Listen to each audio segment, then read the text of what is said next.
स्वागत है आप सभी का प्राचीन ज्ञान टीवी चैनल में। दोस्तों, महालक्ष्मी बहुत प्यारी है। हमारे जीवन में दुख, दरिद्रता, तकलीफ और परेशानी को समाप्त करती हैं। अगर आज आपने शरद पूर्णिमा पर यह उपाय कर लिया और इस वीडियो को देख लिया तो आपकी तमाम परेशानी अपने आप खत्म हो जाएगी। आपको किसी और वीडियो को देखने की जरूरत नहीं पड़ेगी। इस वीडियो में शरद पूर्णिमा की संपूर्ण जानकारी आपको मिल जाएगी। आप कहीं मत जाना, बस भरोसा रखें। दोस्तों, क्योंकि मैंने शुरू में ही बताया है, इस शरद पूर्णिमा पर यह वीडियो आपका भाग्य बदल देगी। आपके भाग्य पर चमकते सितारे की तरह 4 चांद लग जाएंगे। दौलत चुंबक की तरह नहीं, बरसात की तरह आपके घर में बरसेगी। दोस्तों, शरद पूर्णिमा की रात क्यों बनाई जाती है खीर? जाने इस खीर को खाने के लाभ एवं शरद पूर्णिमा की संपूर्ण जानकारी। दोस्तों, शरद पूर्णिमा के दिन इस जानकारी को आप बिल्कुल भी मिस मत करिएगा। इस वीडियो को देखने के बाद आपको अन्य वीडियो देखने की जरूरत नहीं पड़ेगी। ध्यान से देखना। देखिए, शरद पूर्णिमा पर खीर बनाने की परंपरा काफी समय से चली आ रही है। रात को चंद्रमा की रोशनी में दूध से बनी खीर रखी जाती है और फिर उससे मां लक्ष्मी को भोग लगाकर सुबह प्रसाद के रूप में सभी लोगों में बांटा जाता है। तो आज हम आपको बताने जा रहे हैं कि यह जो खीर है, इसे खाने से क्या लाभ होता है।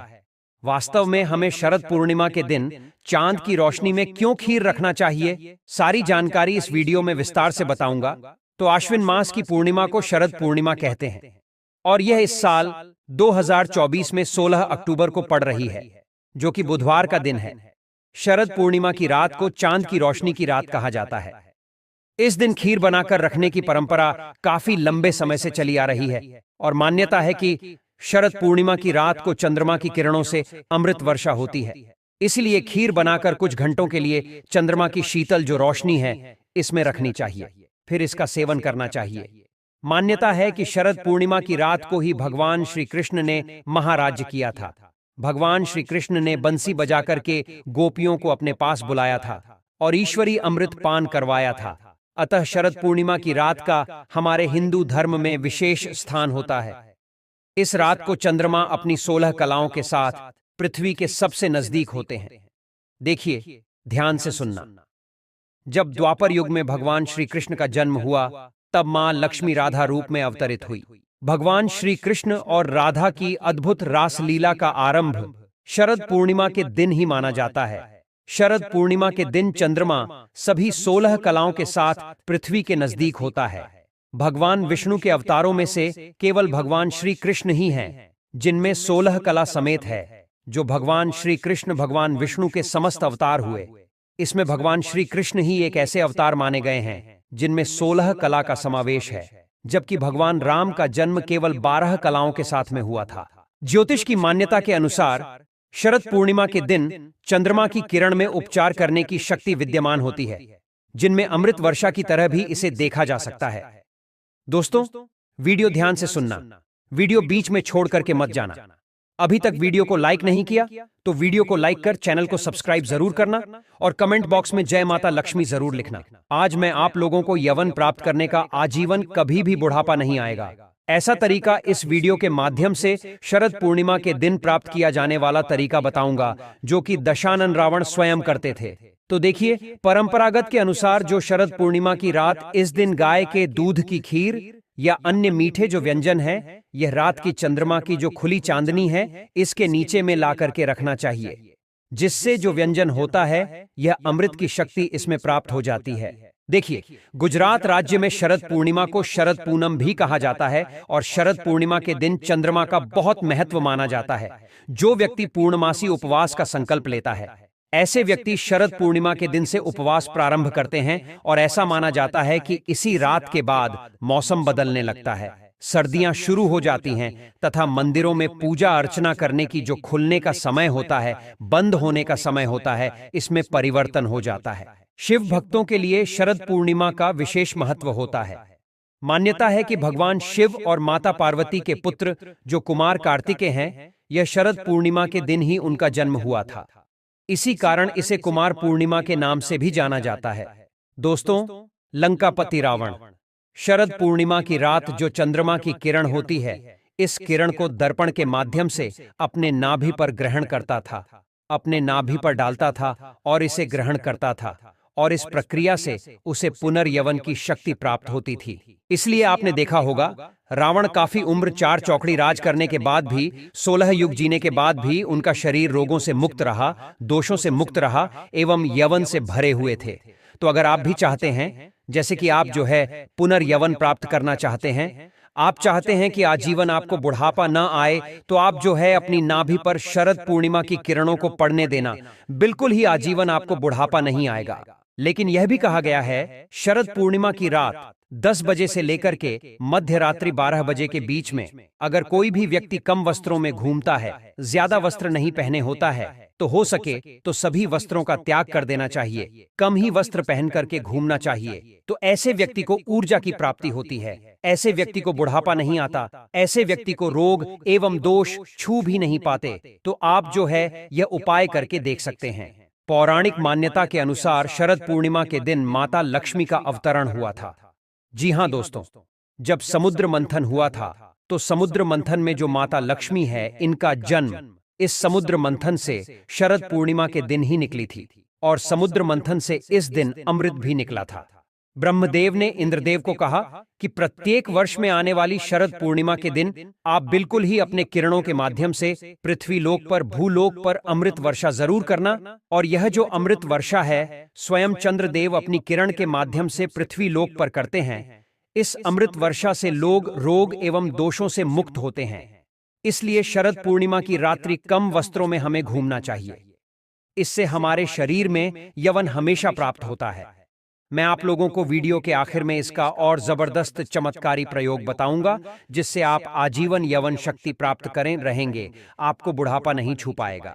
तो चलिए इस वीडियो में जानते हैं शरद पूर्णिमा की रात क्या करें और क्या ना करें। अभी तक वीडियो को लाइक नहीं किया है तो वीडियो को लाइक कर दीजिए और वीडियो को ध्यान से देखना। अधूरा ज्ञान हमेशा खतरनाक साबित होता है। दोस्तों, वीडियो को बीच में छोड़ करके जाते हैं तो इसमें आपको ही नुकसान होता है, क्योंकि हो सकता है आज मैं आप लोगों को जो जानकारी बता रहा हूं, यह जानकारी आपको आने वाले समय समय में ऐसा फायदा पहुंचाए जिसकी आप कल्पना भी ना कर सके। अर्थात इस जानकारी से हो सकता है आपका भला हो जाए, आप जो है आजीवन यवन को प्राप्त करें, आपको बुढ़ापा न छुए। तो शरद पूर्णिमा की रात क्या करें क्या ना करें, तो देखिए ध्यान से सुनना। जो शरद पूर्णिमा की रात है, इस दिन नेत्र ज्योति बढ़ाने के लिए ध्यान से सुनना। शरद पूर्णिमा की रात 15 से लेकर के 20 मिनट तक चंद्रमा को देखने का अभ्यास करना चाहिए, कम से कम 15 से 20 मिनट तक। इस दिन अगर आप चंद्रमा को देखते हैं, बिल्कुल ही ध्यान से देखते हैं, आप अपने जो नेत्र की पलक है इसे बंद नहीं करते, तो आपकी आंखों की ज्योति काफी बढ़ जाती है, दिन जैसी दृष्टि प्राप्त हो जाती है। ऐसा हमारे धर्मशास्त्रों में लिखा है। दोस्तों, हो सके तो शरद पूर्णिमा की रात को सुई में धागा पिरोने का अभ्यास करना चाहिए, इससे नेत्र की ज्योति बढ़ती है। शरद पूर्णिमा पर चंद्रमा की चांदनी गर्भवती महिला की नाभि पर पड़े तो जो गर्भ में पलने वाला जो बच्चा होता है हष्ट पुष्ट होता है, और ऐसे व्यक्ति काफी ज्ञानी होते हैं। ऐसे जो बच्चे होते हैं शरीर से एवं पुष्ट हो जाते हैं, और यह पहलवान जैसे इनके शरीर में हजारों हाथी के जैसा बल आ जाता है। दोस्तों, हमारे धर्मशास्त्र कहते हैं इस दिन यौन संबंध से दूर रहना चाहिए। ऐसा माना जाता है कि इस दिन संबंध बनाने से जो बच्चे पैदा होते हैं वो विकलांग होने की आशंका रहती है, तो इस बात का थोड़ा सा विशेष ध्यान रखना। चलिए इस वीडियो में जानते हैं कि शरद पूर्णिमा के दिन क्यों खाते हैं खीर, और वास्तव में हम जो खीर रखते हैं इसे खाते हैं तो हमें क्या फायदा मिलता है, यह भी जानना जरूरी है। तो देखिए ध्यान से सुनना दोस्तों। कहते हैं कि इस दिन आसमान से अमृत किरणों का आगमन होता है। इन किरणों में कई तरह के रोग नष्ट करने की क्षमता होती है। ऐसे में जहां इन किरणों से बाहरी शरीर को लाभ मिलता है, वहीं शरीर के भीतरी अर्थात आंतरिक अंगों को भी यह लाभ पहुंचाने का काम करते हैं। इसके लिए आप जो है खीर को चंद्रमा की रोशनी में रखकर बाद में आप इसे खा सकते हैं। यही कारण है कि शरद पूर्णिमा की रात को लोग अपने घर की छतों पर खीर रखते हैं। दोस्तों, इस खीर को खाने से अगर किसी को लंबे समय से कोई ऐसी बीमारी है जो बीमारी ठीक नहीं हो पा रही है, खाट पर पड़े जो व्यक्ति है जो कि चलने फिरने में समर्थवादी नहीं है, उन्हें यह खीर खिलाने से धीरे धीरे कुछ दिनों के भीतर में उनके जो रोग होते हैं वह ठीक हो जाते हैं। और ऐसे व्यक्ति जो खाट पर पड़ा व्यक्ति है, ऐसे व्यक्ति भी चलने फिरने में समर्थवान हो जाते हैं। अमृत समान बल आ जाता है। ध्यान से सुनना। कहा जाता है कि इस दौरान चंद्र से जुड़ी हर वस्तु जागृत हो जाती है। देखिए, दूध भी चंद्रमा से जुड़ा होने के कारण अमृत समान बन जाता है, जिसकी खीर बनाकर खाने से चंद्र प्रकाश में रख करके दूध संबंधी जो भी चीज होती है, जैसे आप खीर को ही रख लीजिए या फिर पेड़ा को रख लीजिए, दूध से बनी कोई भी वस्तु रखते हैं और अगर चंद्र से जुड़ी कोई भी वस्तु खाते हैं तो यह अमृत बन जाता है, बिल्कुल चंद्रमा के प्रकाश में होने के कारण। दोस्तों, यह भी मान्यता है कि शरद पूर्णिमा के दिन दूध या खीर का प्रसाद वितरण करने से चंद्र दोष दूर होता है, लक्ष्मी मां की कृपा प्राप्त होती है। इसलिए कुछ स्थान पर सार्वजनिक प्रसाद बांटा जाता है। और अगर इस दिन आपके पारिवारिक जीवन में, वैवाहिक जीवन में कोई परेशानी आ रही है, चंद्रमा के दोष के कारण, चंद्र से जुड़े दोष के कारण ही वैवाहिक जीवन में परेशानी आ रही है, कोर्ट कचहरी का मामला चल रहा है, किसी भी प्रकार का लंबे समय से वैवाहिक जीवन का आनंद नहीं ले पा रहे हैं, तो शरद पूर्णिमा के दिन आप जो है खीर को जरूर खाइए या फिर शरद पूर्णिमा की रात्रि में कम वस्त्रों में जरूर घूमें। और इस दिन कोई भी जड़ी बूटी को चांद के प्रकाश में रखते हैं तो वह जागृत हो जाती है। हम हर दिन बोलते हैं जागृत चीज हमेशा फल देती है, तो हो सके इस दिन आप चाहे तो तुलसी की जड़ को रख सकते हैं, रुद्राक्ष को रख सकते हैं। इस दिन रुद्राक्ष को रखने के बाद अगर आप धारण करते हैं तो वह रुद्राक्ष सिद्ध हो जाते हैं। ऐसे रुद्राक्ष बहुत ही फलदायी होते हैं।